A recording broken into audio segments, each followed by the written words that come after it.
Ghost of Yotei update, Fable update, and the PlayStation Plus games for March. All that and more in today's video. Please like the video, subscribe to never miss a gaming update, and share the video to help grow our community. We'll also be going over the comment of the day, and you guys can definitely get featured in the next video if you do leave your comment down below. Now let's talk about this Ghost of Yotei update. Boss Brian Fleming wasn't giving much away in his creator-on-creator chat with Nicholas Doucette of Team Asobi, but he did touch upon the developer's approach and how it always aims to iterate upon the work from its previous games. In quotes, "We talk about this at work as a staircase, and that each game is really building off the work we did from the previous game. And we want to continue to really push creatively and technically as storytellers and as artists." Now, this may not come off as the biggest new update and piece of information about Ghost of Yotei, but it is one that we've received. Essentially, what's being said here is that they have taken what they've learned from the first one as expected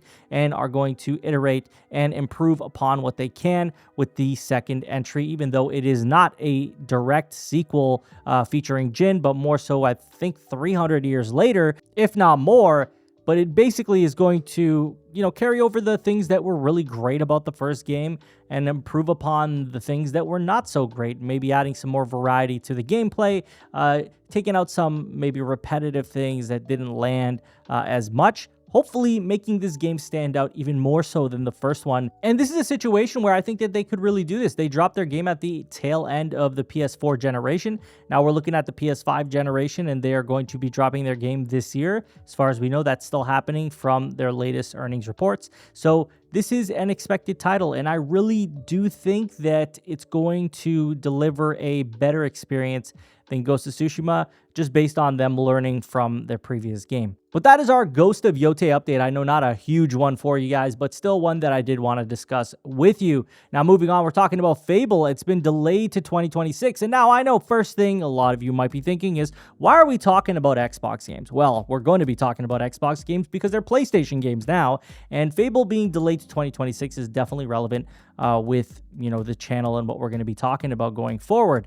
But I want to tell you what's being said, at least as far as rumors and, legitimate sources go. Well-known Xbox leaker, Xos1S, reported in a new video that one of their sources who's informed them about a possible delay for the new entry in the series at the end of the last month said Fable has been delayed to next year for a few reasons. So they go on to say what these reasons are, that being technical reasons caused by the Forza engine that powers the game that has been created for racing games. Also, additional development time was required to make some other adjustments to the game, including gameplay adjustments and pace of progression improvements, as gameplay in one of its forms wasn't considered too fun. And that's a big thing that they want to be careful about. If we look at Hellblade 2, I played the game.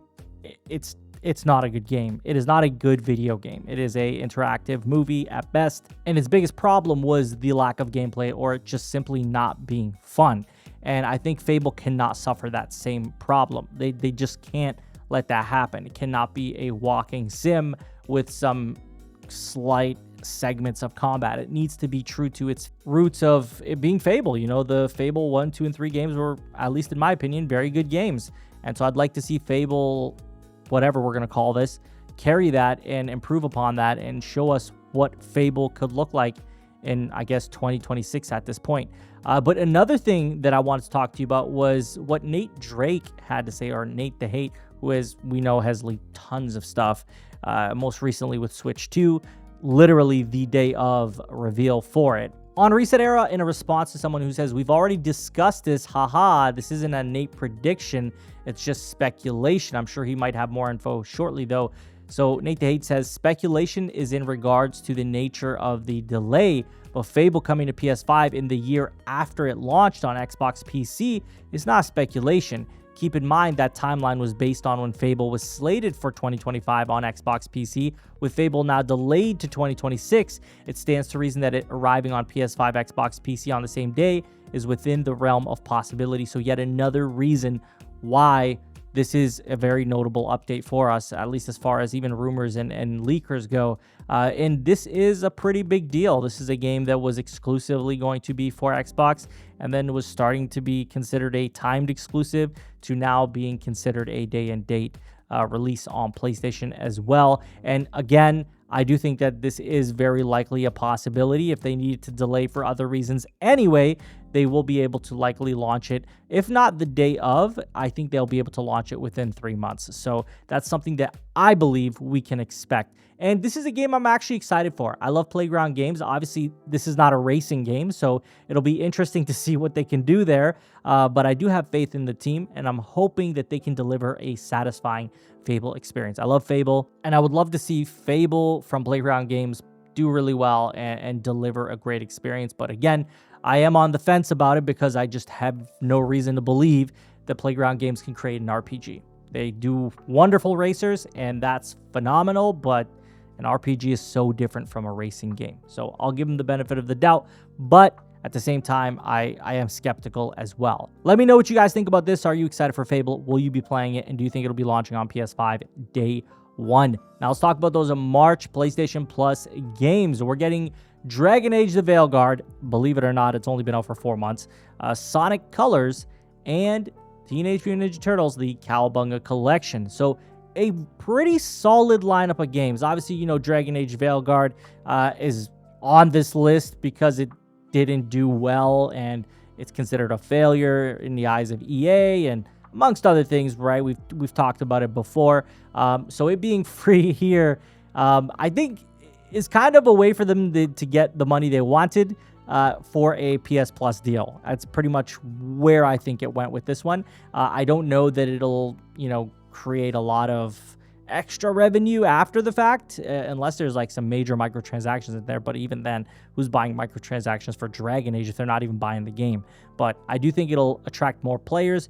Will that create more fans? I think it doesn't matter at this point because Dragon Age the Veilguard has failed already, and the team has already suffered tons of layoffs, and it is what it is, right? Like, this is not going to save them in that regard. Obviously, hopefully Mass Effect still comes to light, but we'll see what happens there. The best game on this list, for me at least, is the Ninja Turtles, the Cowabunga Collection. Like, this is definitely the most exciting game for me on this list. Sonic Colors is a great one as well, but that's the big thing for me. Regardless, this is a better month than usual, at least in my opinion. But you guys can also let me know what you think about this month's lineup. Are you excited for any of these games? Will you be playing any of these games? Now let's move on to the comment of the day. Comment of the day comes from @Aryan-Y203X, who says, "Bro, God of War Greek Saga Remastered would be day one on PC. NIXNE is working on the God of War Greek Saga collection with Santa Monica, according to leaks, so it will be day one on PC. Plus, PC is carrying all PS5 exclusives recently, like FF7 Rebirth, Helldivers 2. How can we think Sony will stop porting their games, which sell best on PC?" So, a couple things here. Number one, I don't believe, we know that God of War will definitely be ported to PC day one. Yeah, it could probably happen, given if it's a remastered collection. They want to double up on making the money there. And God of War typically, I believe, sold well on the PC platform. But to address the PC carrying all PS5 exclusive comment, I think you might be misinformed on that part. FF7 Rebirth sold better on PS5. Helldivers 2 did sell better on PC, but that's a much broader market there. Outside of that, no other PlayStation exclusive actually sold better on PC, as far as I know. Now, if there is any data to back up that PC is, accounting for majority of PS5 exclusive sales, I'd love to see that, but I really don't believe that to be the truth. At least based on my research, that is not the case. But needless to say, I don't think there's a definite future where PlayStation stops supporting to PC.